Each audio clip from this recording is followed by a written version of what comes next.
Rapaziada, tudo bem com vocês? Tudo bem, né? Estamos mais uma vez aí reunidos, né? Nesse mundo virtual. Não sei a hora que vocês vão me ver aí, né? Mas hoje eu tô gravando à noite. Raramente eu gravo à noite, né? Hoje eu tava tossindo de manhã, então eu evitei tossir aqui o conteúdo e os perdigotos aqui em cima do computador, em cima de vocês, né? Já que vocês estão aí do outro lado da tela, né? Ó, vamos então entrar na aula de planejamento urbano ambiental, beleza? Pessoal, na última aula, relembrando aí, a gente chegou nos conjuntos habitacionais, então a gente passou ali pela ideia que um conjunto habitacional tenta se construir o mais rápido possível, é uma formação de um bairro, esses bairros são áridos, né, do ponto de vista dos aparelhos urbanos, e a gente tem então basicamente uma vida, no começo principalmente do conjunto habitacional, as pessoas ali que moram ali têm mais dificuldades do ponto de vista da estrutura urbana, né? Lá vocês viram inclusive que já era um bairro entrando, claro, não pobre, mas podendo se transformar num bairro pobre, já que já tinha carrinheiros, né? O trabalho das pessoas lá, então é um trabalho mal pago, recebe muito pouco, e ali a gente viu então aquelas casas geminadas, né? Então a gente sai um pouco dessa esfera onde o Estado tem mais poder de aplicação. Na verdade, vocês sabem que a casa popular só é produzida pelo Estado.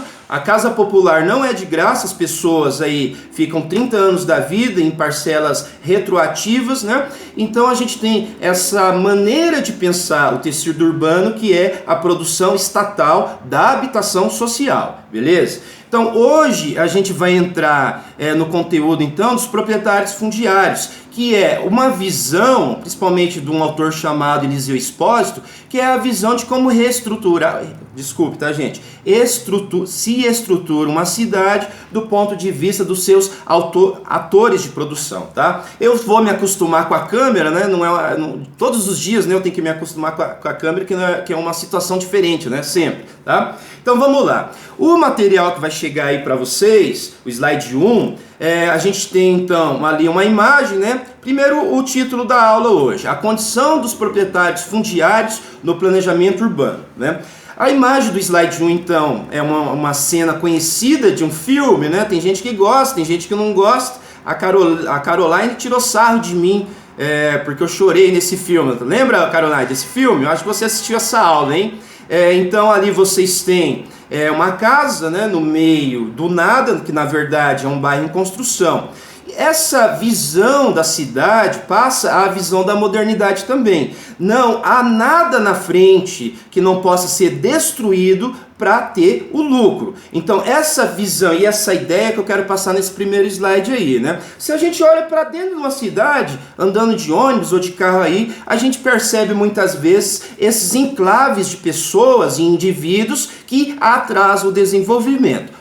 Pessoal, esse atraso de desenvolvimento não sai barato muitas vezes. É claro que muitas vezes a pressão aí pode ser incêndios, pode ser assaltos, pode ser, por exemplo, se for uma barbearia, alguém paga para assaltar a barbearia para o barbeiro sair desse lugar e se construir um prédio, como aconteceu aqui na região central de Curitiba, né? Mas pense, essa imagem então nos mostra em qual mundo nos inserimos agora, né? Que é o mundo dos proprietários fundiários, ou seja, não vou atropelar, colocar a carroça aqui na frente do cavalo, então vamos relaxar, né? Eu tenho que me acostumar com essa câmera, beleza? Já me acostumo, tá? Ó, então a gente está lá então no segundo slide, vai para o slide 2. No segundo slide tem uma lista que vocês já tinham visto essa lista numa aula passada. Essa lista vai do 1 ao 5. Pessoal, é claro que a ordem ela foi modificada porque a gente mudou a nossa dinâmica de aula, que era lá fisicamente lá na faculdade. Então eu mudei. Mas ó, se vocês juntarem todos os slides, vocês vão ver que está por cores.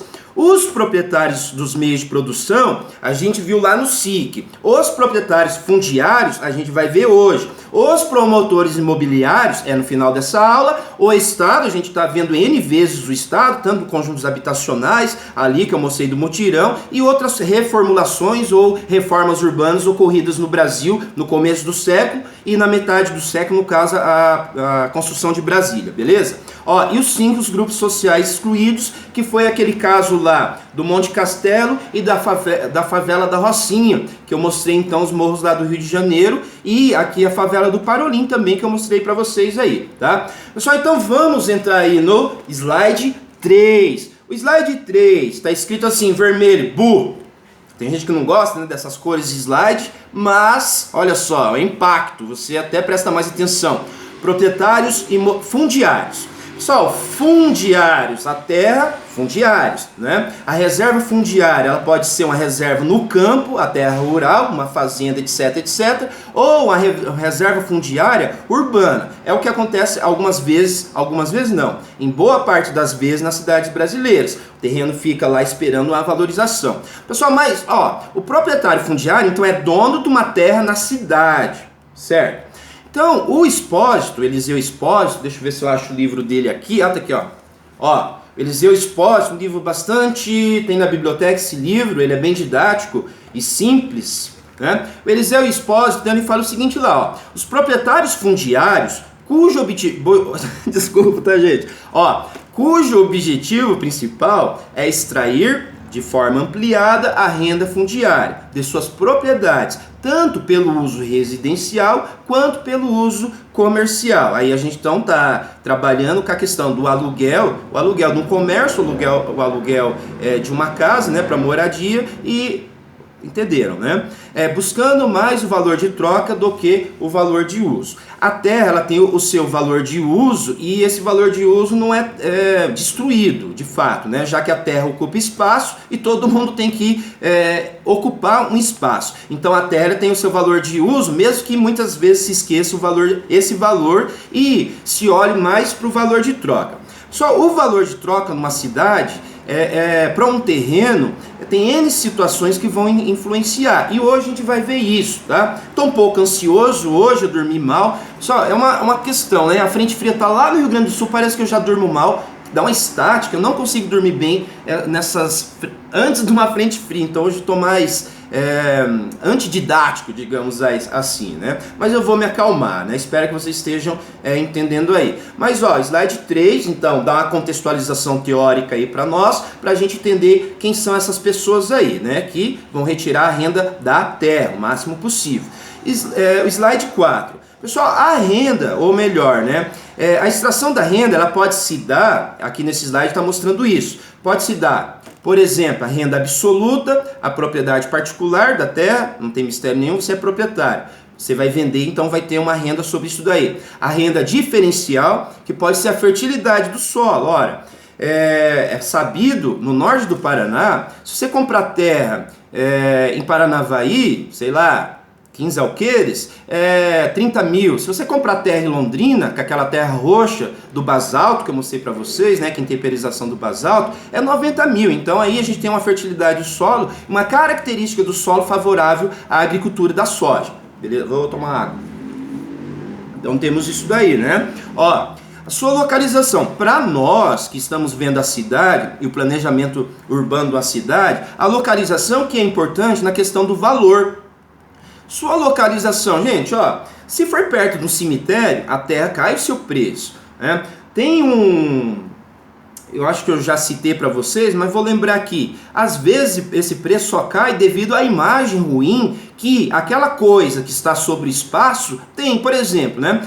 A inauguração do cemitério Parque, que, se eu não me engano, faz divisa com Colombo, as pessoas não queriam que saísse cemitério parque. Pessoal, um cemitério parque é praticamente um parque, né? Então, houve, digamos, deixa eu lembrar aqui, assinados, né, baixo assinados, para fazer com que esse cemitério não ficasse perto das residências ali, né? Ou seja, o cemitério hoje, os cemitérios não poluem como ocorria no passado, né, que o necrochorume ia para o lençol freático. Não, os cemitérios hoje são seguros ambientalmente, mas a desculpa do baixo assinado era que o cemitério tinha a poluição. Por que eu estou dizendo isso? Isso significa que o preço da terra sobe ou diminui dependendo muitas vezes da imagem que se tem daquela parte da cidade, né? Mas o mais interessante para nós é a questão da infraestrutura, que produz valor também. Você está perto da canaleta do biarticulado, tem uma residência perto da canaleta do biarticulado, o seu apartamento vale mais. Para longe da canaleta do biarticulado, seu apartamento vale menos. Isso daí é uma infraestrutura dando valor externo, né? A externalidade dando valor aí à parte da cidade, né? Vamos lá então, pessoal, para o slide 5. Vamos lá para o slide 5. O meu computador está pulando aqui, gente. Eu já falei disso, né? Ó, slide 5. Só eu tiro esse boné, tá? Eu não tomo banho de boné, eu não durmo de boné, que vocês estão vivendo só com boné, né? Mas, ó, realmente, tô bem sujinho, né, parece, mas eu tô tomando banho, tá? Beleza? Ó, 5. O slide 5, então, tem lá, eu coloquei aí pra vocês, a cidade de Curitiba aí, um mapa da região de Curitiba, né? Da região não, do município de Curitiba. Eu vou dar uma maximizada aqui, senão eu não consigo enxergar e mostrar o que eu quero mostrar para vocês aí. Enxergar para mostrar para vocês, tá? Ó, as cores, esse mapa tá bem feito, inclusive, né? Nas cores mais quentes são lugares bem valorizados, né? O custo do metro quadrado. Tá ali, ó, 2.000, mais de 2.000, menos de 2.000 e assim por diante. Quanto mais vermelho, mais caro é a terra. Ó, lá no Batel, dá uma olhada lá no Batel. No Batel, o metro quadrado, tá? R$5.000 o metro quadrado. Bastante, né?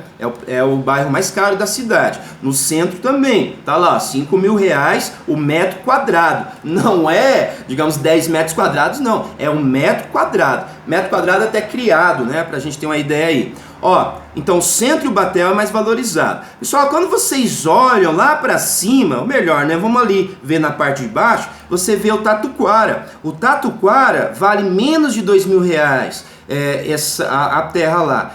O metro quadrado, né? Enquanto um vale 5.000 em média, o outro vale R$1.200 em média, tá? Então é um preço muito baixo para se pagar para a terra aí, né? Mas isso, vocês já tem que imaginar aí que é uma questão simples de entender. Longe do centro, mais dificuldade de chegar, bairros populares que na verdade surgiram muitas vezes até de reestruturações urbanas, como no caso do bairro ali do SIC, a gente teve o conjunto habitacional Nossa Senhora da Luz, né? Mas enfim, é que eu quero mostrar essas duas grandezas de aluguel aí, de aluguel não, de preço da terra dentro de Curitiba, de R$1.500 a R$5.000 o metro quadrado. Por que eu estou mostrando isso? Vamos lá para o slide 6. Slide 6. Vai lá para o slide 6. Pessoal, o slide 6 é um zoom. O zoom, no caso aí, eu só coloquei o Monte Castelo lá em cima para vocês lembrarem o quanto o Monte Castelo é isolado, né? Dá uma olhada lá. Que nosso assunto hoje não tem nada a ver com aquilo, né, do Monte Castelo, tá? Mas olha lá em cima, é longe, né? Ó, então o slide 6 é um zoom e a gente vai chegar na região do SIC. Vai lá pro slide 8. Vai lá pro slide 8. Não, gente, estou me enganando aqui. A gente vai ver primeiro a região do Batel, que é o que eu falei lá, que é o preço mais caro, né? R$5.000, mais de R$5.000 o metro quadrado. Vai lá, vocês estão vendo um círculo vermelho, né? Um círculo não, um quadrado, retângulo vermelho, que é ali o Batel. Mas o que eu quero mostrar mesmo nesse zoom aqui, que é o slide 10, é a Praça do Japão no Batel. Pessoal, as externalidades, quem paga para produzi-las é o Estado. Mas o Estado paga as externalidades Com quem, né? Quem que paga a externalidade? Na verdade, somos nós. Então, as melhorias feitas dentro da cidade são pagas por todos os cidadãos. Mesmo que a pessoa não more aqui, né, em volta, aqui apartamentos mais 5 milhões de reais, apartamentos aqui nessa região que eu olhei anteriormente, esses sacados aqui, pessoal, 5 milhões de reais. Esses apartamentos aqui pararam aí também devido à infraestrutura. A gente tem que lembrar que a canaleta do biarticulado é uma área bastante planejada da cidade. Na canaleta foi colocado os prédios, torres altas, para ter muita gente para usar o ônibus, para as pessoas se locomoverem dentro da cidade de ônibus. É claro, é um ledo engano, né? Porque a gente sabe que na modernidade, principalmente 50... Claro, né, da década de 50 para cá, a cidade já é projetada para o carro e ainda tem-se então essa imagem, né?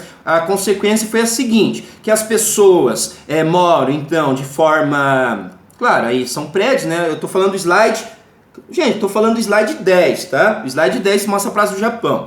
As pessoas moram aí de forma... É caro, né, morar aí, né? Quase não há aluguéis, então são proprietários. Então vamos pensar o seguinte... Aqui tem os proprietários fundiários, isso que eu quero mostrar para vocês. Porque no slide 11, a gente vai ter lá que eu estava falando, né? Me perdi um pouco aqui. O slide 11 mostra um pouco os conflitos que pode ocorrer com os proprietários fundiários, né? Pessoal, então, aí vocês têm no slide 11 um abraço simbólico que foi dado na Praça do Japão, né? Então as pessoas que moram nesses prédios aí, ou pensa-se pelo menos que foram essas pessoas, então elas se juntaram e foram protestar na Praça do Japão, dando um abraço simbólico na praça, para não ter, digamos, o retorno do biarticulado ali. Afinal, um biarticulado vai trazer, claro, o protesto dele, e aí é uma imagem de um jornal, né, o Bem Paraná, um site. A reclamação era seu barulho, poluição, etc, etc. É claro que ali o tubo da Coronel Ducídio, se eu não me engano, então virou ponto final do biarticulado, Santa Cândida, Praça do Japão, certo? E de volta ali ele faz o retorno, né? Então houve esse protesto. Pessoal, as pessoas aí, então, possivelmente são os moradores da classe média alta. Aí vocês, nessa imagem, tem as pessoas ali com as caras tristes, né? Porque o cidadão tem que ser triste para fazer uma coisa dessa. Tem que ser uma pessoa triste, porque ela foi protestar, porque a prefeitura colocou, né? A prefeitura peitou, pelo menos isso, a prefeitura peitou e colocou lá a rotatória. Ia colocar a rotatória ali. Pessoal, a rotatória facilitou muito a vida das pessoas que vêm principalmente lá da região metropolitana, de Colombo principalmente, faz uma baldeação ali no Cabral e vem direto, é mais fácil. Então não havia, digamos, logicamente, além do uso de um lugar para transporte, né, para ter muita gente circulando ali, é uma desculpa, né, para não ter isso daí. Então muitas vezes a gente pode pensar assim, que os proprietários fundiários não saem do seu mundo, e outra, gente, eles estão na esfera dos negócios, eles estão na esfera capitalista. Então nem é possível exigir dessas pessoas aí uma consciência sobre quem está usando ali o transporte público. Eles, por exemplo, nem usam o ônibus aí, eles pegam o carro, esses prédios eles têm 2 andares, né, subandares de garagens, e eles não usam a canaleta, né? Então, olha o que a gente tem aqui.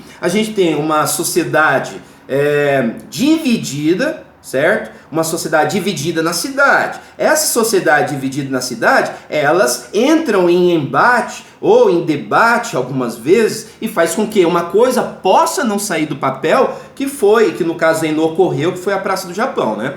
Já pensou a pressão deles? Então poderia ter feito a Praça do Japão não ter se transformado na rotatória do biarticulado. Santa Cândida, Praça do Japão.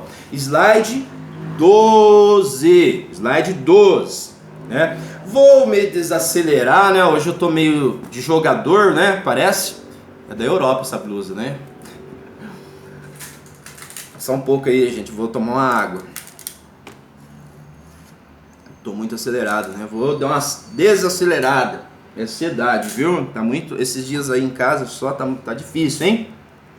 Espero que vocês estejam melhor aqui, ó. Bom, 12. Slide 12. Os proprietários fundiários ali...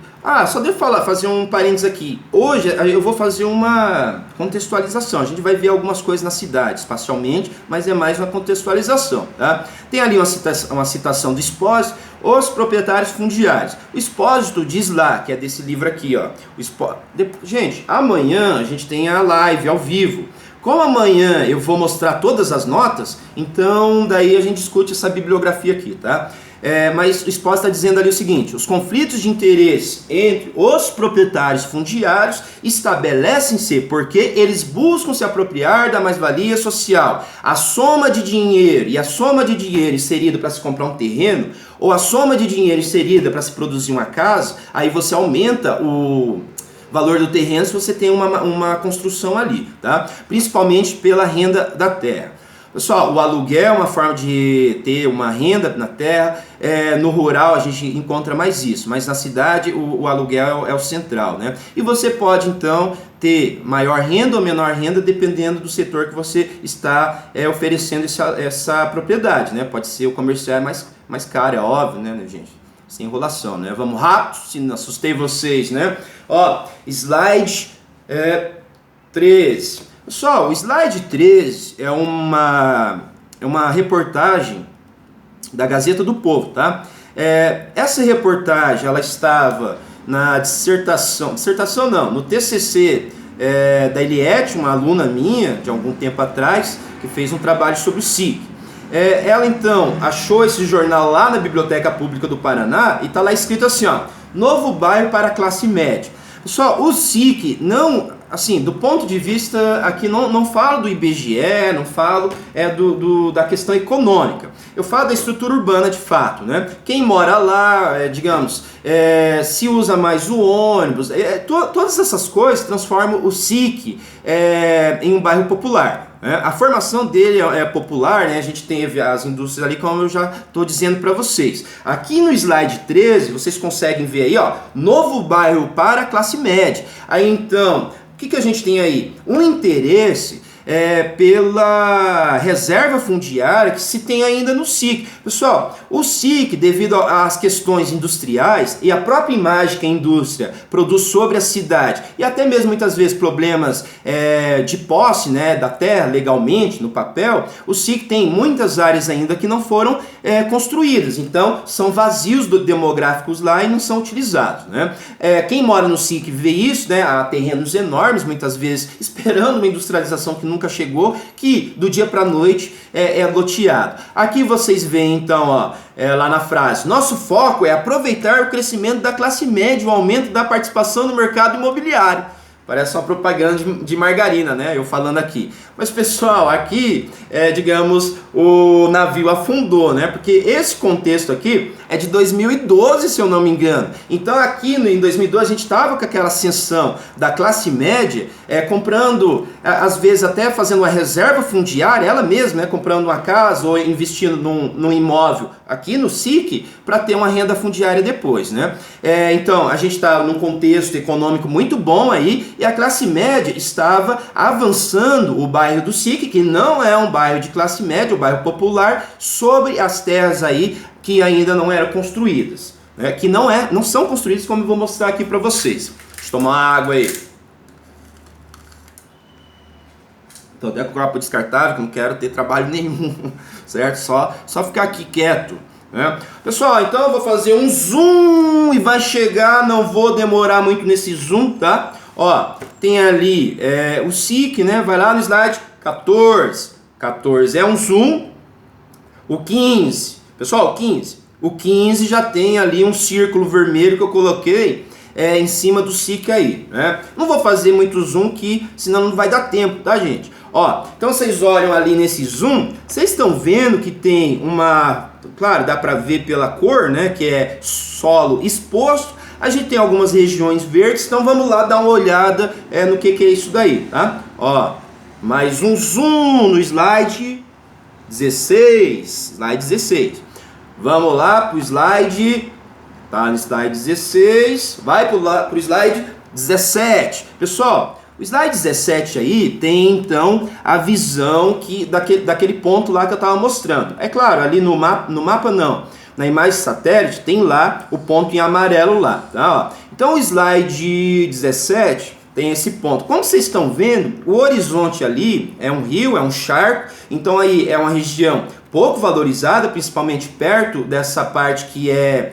Eu não falo inundável, naquelas enchentes que a gente vê no Rio de Janeiro, já que é uma parte... Rio de Janeiro não, tá, gente? São Paulo. Já é uma parte assim que eu vi, né, no terreno mostrando para vocês, aí é um charco, não é um rio praticamente, né? Aí então a rua acaba. O que eu quero mostrar aí? Então aqui a gente tem uma cidade que é parte da cidade industrial de Curitiba, essa parte vazia no meio. Do outro lado, se vocês olhar lá no final, no terceiro plano do slide, tá lá o que a gente vai ver agora. Outro zoom, na verdade não é um zoom, é um caminho pela rua. A gente vai chegar então no aspecto... Desculpe, vou falar mais devagar. Hoje eu estou muito agitado, hein? Eu vou falar mais devagar aí, tá, gente? Vou falar mais devagar. Afinal, a gente tem muito tempo ainda para chegar lá no mês de julho, né? Pena que eu não posso conversar aí com vocês. Ó, tô até tremendo. Eu tremo assim direto, né? Sempre tremi assim desde adolescente. Né? Ó... Slide 19, vai lá para o slide 19, viu aí, slide 19, vamos. Ó, pessoal, o 19 vocês vão lembrar da aula passada, né? Na aula passada eu tinha falado que há maneiras de baratear a casa. Ora, aí a gente então qualifica como classe média, falando do aspecto urbano, tá, gente? Classifica como classe média. Você vê aí então um geminado. Só o geminado, como eu mostrei, naquele extremo de geminado, que era aquele conjunto habitacional lá em Foz do Iguaçu, aqui a gente tem um geminado para economizar. Vocês estão vendo ali, é claro, né? A condição bem melhor que aqui. Bem melhor não, né? Nem se compara, né? Pessoal, por que eu estou dizendo isso? Muitas vezes é tão caro produzir a casa que se recorre a técnicas em todas as classes para diminuir o preço da construção. Né? Esse geminado aí, possivelmente os dois vizinhos, nem se conversam, né? Às vezes até por colocar junto as pessoas daí que elas não conversam mesmo, né? Gerando inclusive menos conflitos talvez. Mas o que eu quero mostrar também, ó, olhando para esse bairro aberto pela classe média, vamos lembrar o seguinte: não é conjunto habitacional, não foi uma favela que abriu esse bairro, não era uma área rural, é uma área industrial do SIC, uma reserva fundiária da cidade de Curitiba que sobrou aí, né? Então vamos lá para o slide, deixa eu olhar aqui, 20, vamos lá para o slide 20, chegou no slide, aí, slide 20. Pessoal, esse slide eu quero que vocês entendam como é vazio esse espaço. Aquelas pessoas que eu mostrei na casa anterior, né, naquela casa antes ali, o geminado, aquelas pessoas, então elas vivem num bairro que não tem nada ainda. Então, como eu disse para vocês, o pobre tem dificuldade de ser o primeiro em chegar na cidade, por meio do conjunto habitacional, mas uma classe média, que vai ser a primeira a abrir esse lugar aí,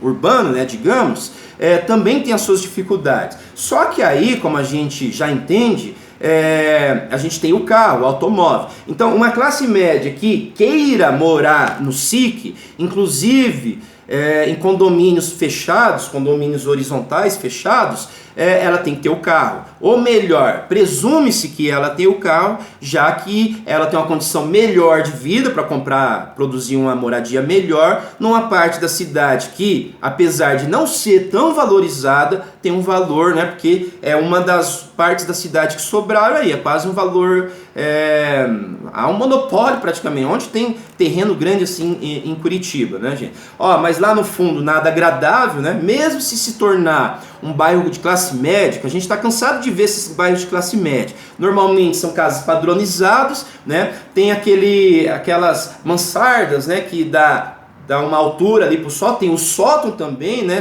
Às vezes são 2 andares, e essas casas são colocadas às vezes nas partes da cidade, às vezes não, na maioria das vezes, nas partes mais valorizadas da cidade, mas não tão valorizadas como alguns bairros, como eu mostrei ali no começo da aula. Ai, meu Deus. Eu tô com essa tosse, hein, gente? Nossa.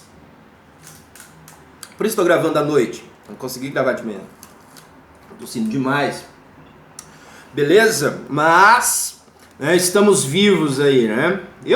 Tá tudo bem, tá, gente? Ó, vamos lá pro slide 22. Não, vamos lá pro slide 21. Ah, o 21 eu quero mostrar aí, né? Então, é um lugar sem nada. Não vou me ater muito nesse slide aí, senão a gente não vai acabar essa aula hoje. Pessoal, dá uma olhada nisso daí. Você vê que tem até fazendo calçada, né? Então não tem nada. Os primeiros a chegar aí, principalmente agora nesse momento de crise, investir aí, né? No futuro, quem sabe a coisa melhora, né? Vamos lá pro slide 23. Só vai lá pro slide 23, é outro zoom, né?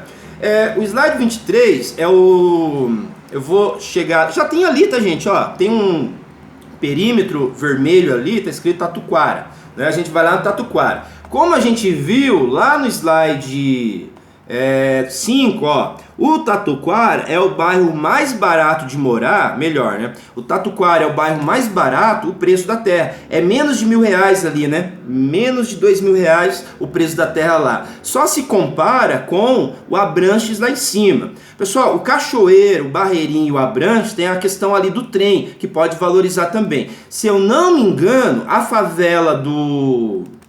Não sei se a favela do Zumbi tá ali, tá, gente? Talvez por isso que haja essa desvalorização. Vocês estão vendo que é uma anomalia, né? É um que tá verdinho ali, então é interessante ver lá, tá? Eu não verei porque eu vi o Tatuquara. Vamos lá, gente, pro slide 6. Chega lá no slide 6. O 7 é um zoom. O 8 é um zoom. Certo? Ah, será? Ah, não, tô voltando. Vamos lá. Ah, me perdi aqui. Estamos ao vivo, não estamos, né, ao vivo. Ó, então vamos lá no slide 23. O slide 23 tem o Tatuquara, tá lá, né, um dos bairros mais distantes, né? Eu trabalhei no Tatuquara uma época, dava 30 quilômetros daqui da onde eu moro, né? Quase 2 horas para ir e voltar. Trabalhei pouco porque eu não aguentei, né, de tão longe que era, né, na época lá, tá? Então, a gente chegou numa rua do Tatuquara. Pessoal, o Tatuquara é uma região, em algumas partes, que também não tem, não tem terrenos, desculpa, tá, gente? Tem terreno que pode ser comprado. Mas o que eu quero chamar a atenção aqui é que no Tatuquara a gente tem, então, esses rios que muitas vezes as casas, elas ficam... escondem esses rios, né? A frente da casa era obrigada para cá. Mas o que eu quero mostrar mesmo é isso daqui, ó, no slide 26. A terra aqui, ela continua muito barata ainda no Tatuquara. São áreas que não são valorizadas devido à baixa infraestrutura. Como vocês estão vendo aí, não tem asfalto nessa região. Aqui já é um rio, então pode... ter chuvas torrenciais aí, pode ter um alagamento, que eu desci, né, eu fui descendo ali, atrás desse gol bolinha, né, como diz a música, atrás aqui, ó, lá embaixo, tem um rio, né. Pessoal, o Tatuquara, então, é um dos bairros mais empobrecidos da cidade, e ele é muito isolado, né? O terminal do Tatuquara foi até inaugurado um tempo atrás, melhorou bastante, né, a questão lá. Pessoal, então vamos lá para o slide 27. Ó, o que faz com que o preço da terra suba ou diminua, que eu disse agora há pouco, são as externalidades. Já que a terra da cidade, ela não produz alimento, né? A externalidade vai produzir o valor. Aqui no slide 27, vocês têm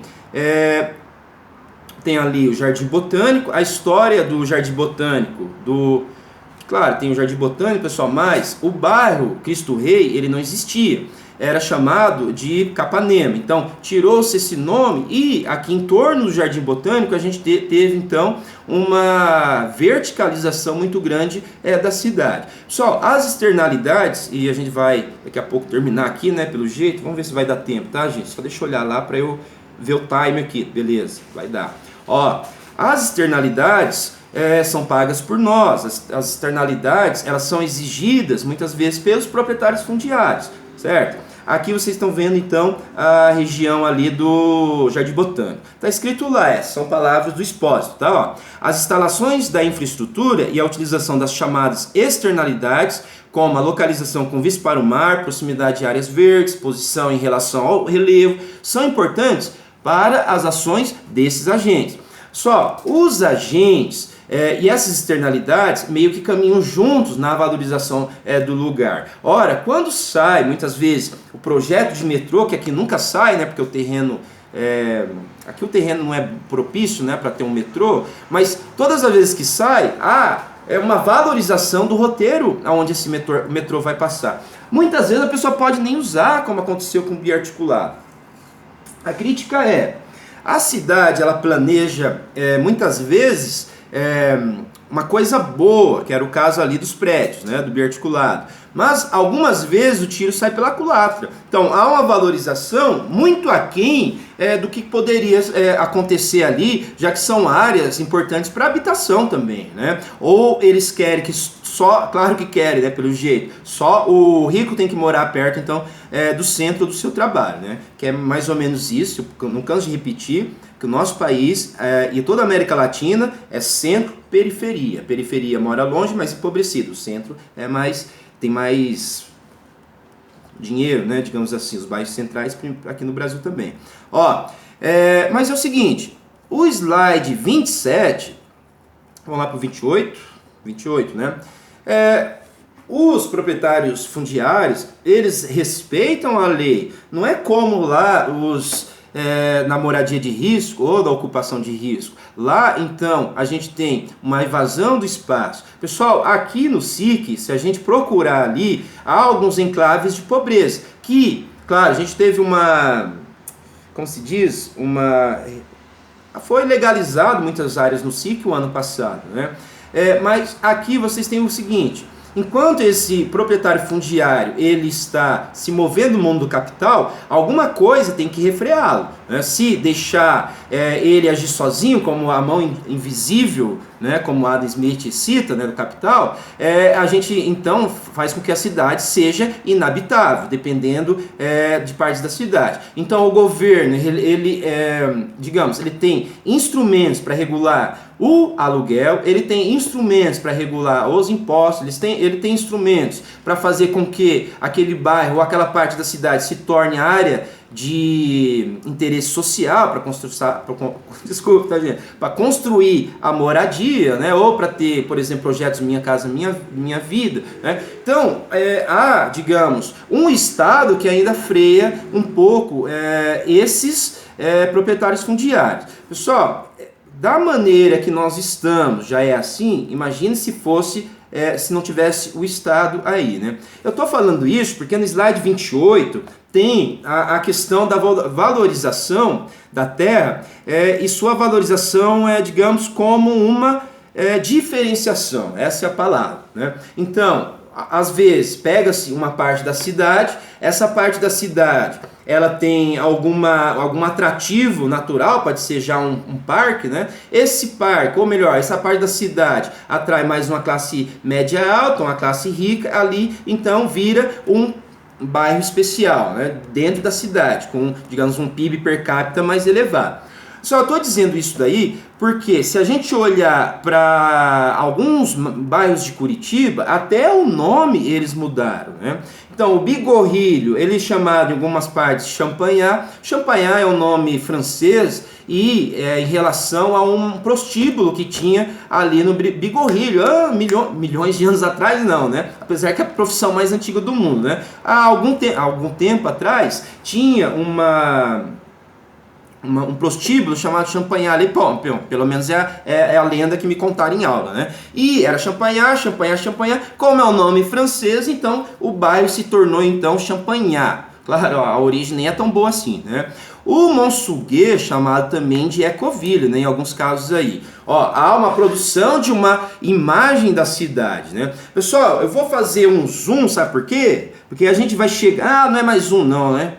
A gente vai chegar lá, nos promotores imobiliários. Não, a gente tem que chegar no slide, hoje estou me enrolando, hein? Slide 29, tem a terra mercadoria. Hoje eu fiz uma contextualização para a gente entender como que essas pessoas produzem espaço? É no interesse, às vezes freado pelo Estado, né? Ó, tá lá, a terra, mercadoria. Então eu gosto dessa referência que fica ali no Monsunguê, que é o prédio da Xuxa. É uma lenda urbana, né? Que é um prédio redondo, mas ele gira, né? Milhões de reais custa aí. Tem ali o Parque Barigui. Só é a seguinte: às vezes a diferença ela é produzida só pelo discurso. Nada é melhorado naquele lugar, de fato, melhorado de fato, além do discurso. Então a gente vai ter lugares que tem nomes especiais que na verdade são coisas parecidas, né? De toda cidade brasileira aí. Brasileira, desculpe, tá, gente? Tô meio enrolado hoje, né? Deve ser o calor, hoje tá quente, mas estou de blusa. Tô até suando aqui. Ó, pessoal, então eu vou chegar no slide 30. Se eu falei muito rápido aí, vocês colocam no slow motion aí, né?